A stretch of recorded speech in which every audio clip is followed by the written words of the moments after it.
Now to Arjan Gjonça, a specialist in demography at the London School of Economics. Thank you so much for your time.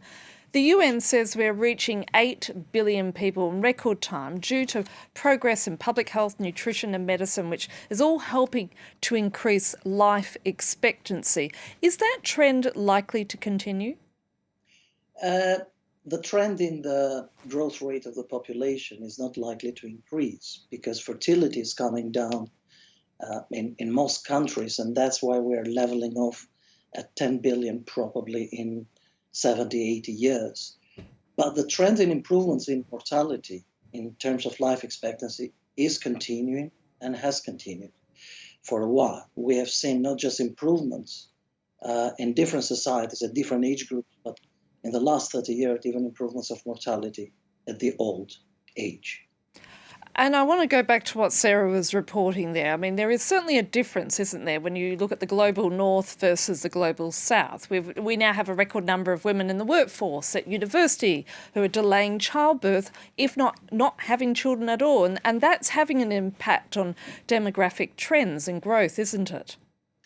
Well, to some extent, yes. This is the Western European fertility pattern, as we call it, which they have the first birth relatively late in the reproductive lifespan, and it's called postponement. Some cohorts compensate later in that period, some cohorts do not compensate. But we have the Eastern European model where you have the first child relatively early compared to the Western European, and then they stop there. So in a way, keeping the same level of fertility doesn't necessarily mean postponement. What it means that this is the level of desired family size, or achieved family size rather than desired, and that we have failed with creating an environment that the level of fertility will increase. As in the South, we have a different issue there. The levels of fertility have been relatively high from what we expected for a relatively long period of time, in particular in sub-Saharan Africa.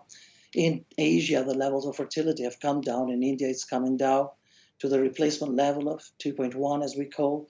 And the factors there are different. There we have family planning and reproductive programs to help women to reduce fertility rather than in the more developed countries. So in a way, feminism has had an impact on population as a result. It is one of the factors which has affected the current patterns of family formation, childbearing, as well as living patterns, in particular the cohabitation and marriage. So in that respect, it's been part of the so-called demographic transition, which we use as a theory to explain these changes in demographic terms, where fertility goes down later after mortality, which is the case in some of the South, in the global South, as you mentioned, where the reduction in mortality and the high levels of fertility have created a high natural increase, which continues to contribute to the global population increase. I imagine also that this must be good news for those who are very much aware of the impact of climate change and for environmental activists as well, because, if indeed the world population is going to level off at 10 billion in the next few years, that's certainly good news, isn't it? Well, I don't think it's a good news or bad news in that respect, and I can explain why.